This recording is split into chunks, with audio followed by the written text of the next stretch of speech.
এই তো thank you many many happy return. চল কেটে কাটি ছবি তুল হ্যাপি বার্থডে।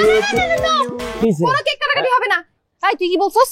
ও বলে প্যান্ট পরে আসবো তো লুঙ্গি পরে আসছে। কি রিপিয়াল তুই না কইছিস প্যান্ট পরে আসবি? আরে ভাই আমি লুঙ্গি ম্যান পেজের ওনার। আমি যদি রাস্তায় প্যান্ট পরে ঘুরি আমার ফ্যান ফলোয়াররা দেখলে কি বলবে? মজা নিবে না? আমার সবসময় লুঙ্গি পরে থাকতে হয়, না চাইলেও থাকতে হয়, আর তার মধ্যে আরাম লাগে। পরবো না কেন? Cake cut. হ্যাঁ চল কেক কাটি। এরকম লুঙ্গি ম্যানের সাথে থাকলে আমাকে মানুষ মজা নিবে, আমি এখানে থাকতে পারবো না। প্লিজ ওর এখান থেকে বাইট কর। তো যে থাকতে না চায় সে দূরে থাকবে। হ্যাঁ তুই দূরে যা, আমি আর কেক কেটে নিই তারপর তাই যা। বাবা বাবা, মানে তোর জন্য 2 ঘন্টা ধরে এখানে দাঁড়ায় আছি আর তুই সঙ্গে সঙ্গে পোল্ট্রি নিয়ে দিলি না? তোরা বার্থডে কর, আমি তোদের সব বার্থডের মধ্যে নেই। ফ্রেন্ডশিপ শেষ। ওই পাগলামি করিস না। শোন আর কাট কেক কাট। আচ্ছা ধর। Happy birthday to you, happy birthday dear Sagar, happy birthday to you.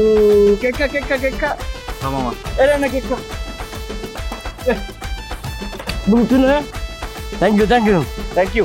ওই যে কেক খাওয়ার পরে বাকিটুকু যা থাকে তুই তোর বাসার সাথে না যদি এই আমার লুঙ্গিটা রাখ, ছবিটা একটা বেশ ছবি। লুঙ্গি সাগরের বার্থডেতে এই ছবিটা আমার ফ্যান পেজ লুঙ্গি ম্যান থেকে পোস্ট করা হবে। হ্যাঁ আমিও তুলি একটা। তুলবি? এখানে লুঙ্গি পরা দেখে আমার দাদার কথা মনে পড়ে গেছে। ছোটবেলা দেখতাম কি জানো, নদী পরে যায় খালি এমনি এমনি হাওয়া ওই তো তামলে ভয় বাটা এনে ভয় মজা হইতেছে আডিতেছি ভয়। সরি, এসব খ্যাতমাতের সাথে আমি বসি না। ডিসগাস্টিং।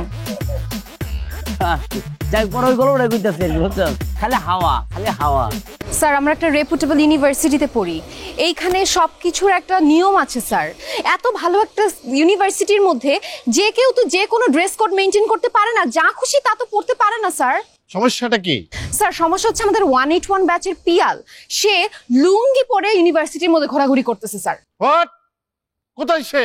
স্যার কোথায় আমি আসতেছি, আপনি আসেন স্যার।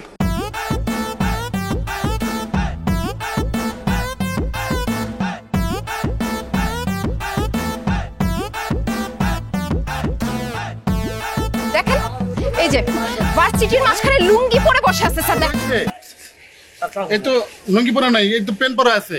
স্যার একটু আগে লুঙ্গি পরে ছিল। হাজলাম করো স্যার